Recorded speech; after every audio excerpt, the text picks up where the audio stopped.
देऊनी भविष्याला आकार, करूया उत्तुंग स्वप्न साकार. नमस्कार, मी अंजली धानोरकर, उपजिल्हाधिकारी औरंगाबाद, आपल्या सर्वांचं स्वागत करत आहे पाथवेज टू अचिव्हमेंट या आपल्या सिरीजमध्ये. स्पर्धा परीक्षा द्यायच्या म्हटलं की आपल्याला आपला कम्फर्ट झोन सोडावाच लागतो. कम्फर्ट झोन म्हणजे काय? आपलं रुटीन एकदम मस्त सेट झालेलं असतं.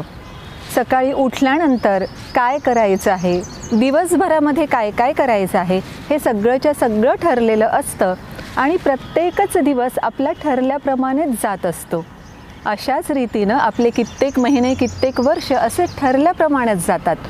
आणि जेव्हा स्पर्धा परीक्षा द्यायच्या म्हटलं ना, तेव्हा मात्र हा कम्फर्ट झोन सोडावाच लागतो.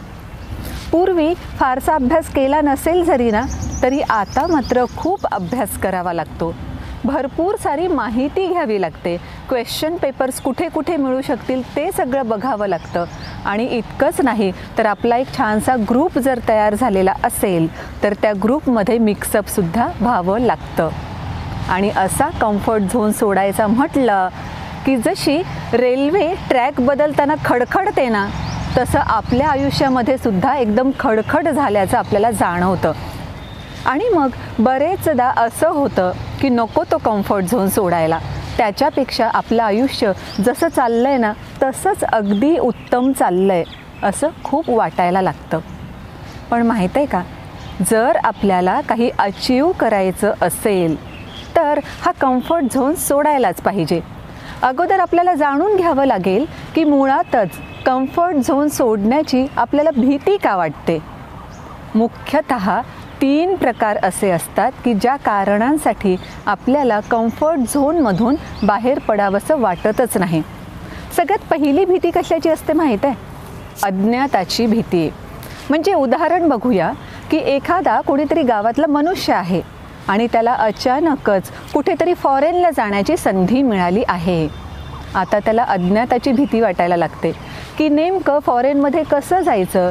विमानात कधीच बसलेला नसेल तो, तर विमानात बसताना काय काळजी घ्यायची माहीत नाही.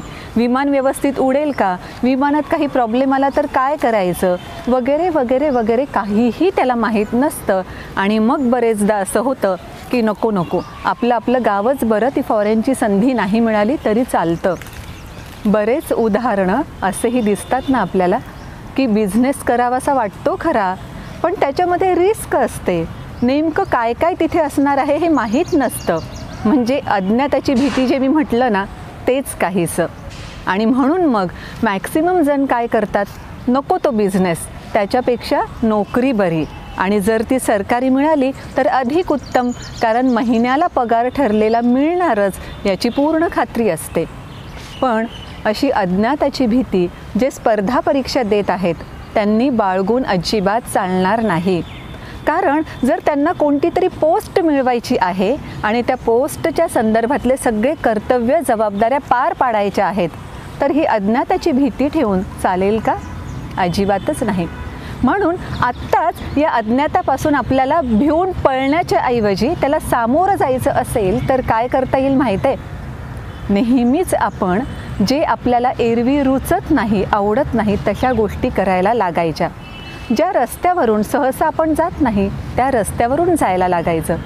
जर आपला स्वभाव असा असेल की अपरिचित लोकांशी फारसं आपण बोलत नाही, तर मग या लोकांशी बोलणं सुरू करायचं, जेणेकरून आपल्याला नेमके काय प्रॉब्लेम्स येतात हे लक्षात येईल आणि त्या भीतीवर आपल्याला मात करणं शक्य होईल सुद्धा. दुसरा जो प्रकार आहे तो म्हणजे असं वाटतं की खरंच आपल्याला अपयश आलं तर. कारण हे सगळं आपण जे कम्फर्ट झोनच्या बाहेर जाऊन वेगळं काहीतरी करणार असतो त्याच्यामध्ये कदाचित अपयश येण्याचीही शक्यता असते.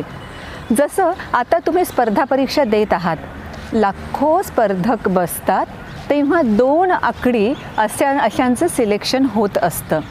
मग अशा वेळेस आपण त्या 2 आकडी सिलेक्टेड लोकांमध्ये असू का ह्या बाकीच्या नॉन सिलेक्टेड लोकांमध्ये असू असंही वाटायला लागतं.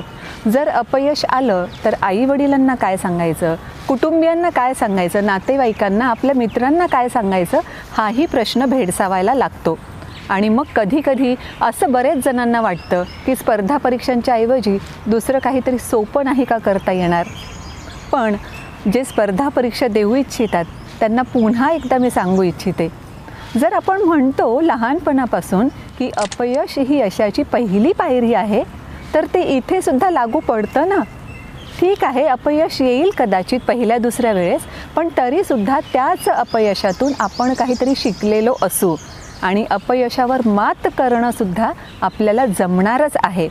म्हणूनच या अपयशाची भीती न बाळगता कम्फर्ट झोन सोडायला लागायचंच. अल्बर्ट एलिसच्या बाबतीमध्ये काय व्हायचं माहिती आहे, त्यांच्याबद्दलचं एक उदाहरण मला अवश्य द्यावंसं वाटतं. त्यांना जेव्हा ते शाळेमध्ये होते, कॉलेजमध्ये होते, तेव्हा ना त्यांना मुलींशी बोलणं खूप भीतीदायक वाटायचं की नको बाबा, मुलींशी बोलायलाच नको.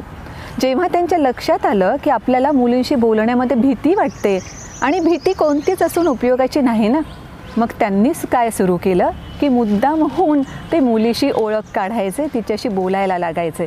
आणि जेव्हा बोलणं व्हायचं, 2-3 वाक्य जरी झाले तरी ते लगेच स्वतःला शाबासकी द्यायचे की येस, माझ्या भीतीवर मी मात केली आहे.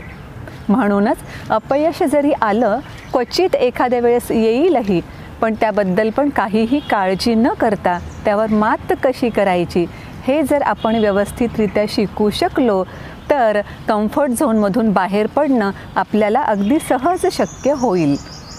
आणखी एक तिसऱ्या प्रकारची भीती आपल्याला भेडसावत असते बरं का. ही भीती म्हणजे आव्हानांची भीती. नवीन जेव्हा आपण काही करायला जातो, आपला कम्फर्ट झोन सोडून आपण जेव्हा बाहेर जातो तेव्हा चॅलेंजेस भरपूर फेस करावे लागतात. कारण आपलं रुटीन जे ठरलेलं असतं, सगळंच माहीत असतं काय काय होणार आहे आणि कशा पद्धतीनं होणार आहे. पण जेव्हा आपण रुटीन सोडून, कम्फर्ट झोन सोडून बाहेर निघतो तेव्हा कदाचित बऱ्याच आव्हानांचा सामना आपल्याला करावा लागू शकतो. पण जेव्हा आपण चॅलेंजेस स्वीकारू, त्यांचा यशस्वीपणे सामना करू, तेव्हाच तर आपल्यामधल्या कॅपॅबिलिटीज वाढतील सुद्धा. म्हणूनच तर कम्फर्ट झोन सोडलाच पाहिजे, जाणीवपूर्वक सोडला पाहिजे आणि आपला आवाका वाढवला पाहिजे. मला एक सांगा, जेव्हा तुम्ही शाळेमध्ये होतात, कॉलेजमध्ये होतात, तेव्हा तुमच्या आवडत्या विषयाचा जर पेपर असेल तर भीती वाटायची नाही ना, कारण आवडता विषय होता, अभ्यास झालेला होता. पण जो नावडता किंवा अवघड विषय वाटायचा त्याची मात्र आदल्या रात्री खूप भीती वाटायची. का? कारण तो तेवढा आपल्या आवाक्यातला नाही, आपला अभ्यास झालेला नाही किंवा आपल्याला आवडत नाही असं आपल्याला माहीत असतं. म्हणूनच तर याही कम्फर्ट झोनच्या बाबतीमध्ये तुम्हाला सांगू इच्छिते, आपल्या ज्ञानाच्या आधारावर, आपल्या कौशल्यांच्या आधारावर आपला आवाका एवढा मोठा वाढवत न्यायचा की मॅक्सिमम गोष्टी, मॅक्सिमम आव्हानं आपल्या आवाक्यामध्ये आलेली असतील आणि त्याच्याचमुळे या आवाक्यात असणाऱ्या आव्हानांची आपल्याला कधीच भीती वाटणार नाही. सो अपयशाला घाबरायचं नाही, आव्हानांना घाबरायचं नाही आणि अज्ञाताला तर मुळीच घाबरायचं नाही. त्याऐवजी आपण ह्या सगळ्यांवर मात कशी करू शकू याच्याबद्दलचा विचार करायचा. म्हणूनच तर जे म्हटलं जातं, कुछ ऐसा करके दिखा कि खुद खुश हो जाए खुदा. थँक्यू.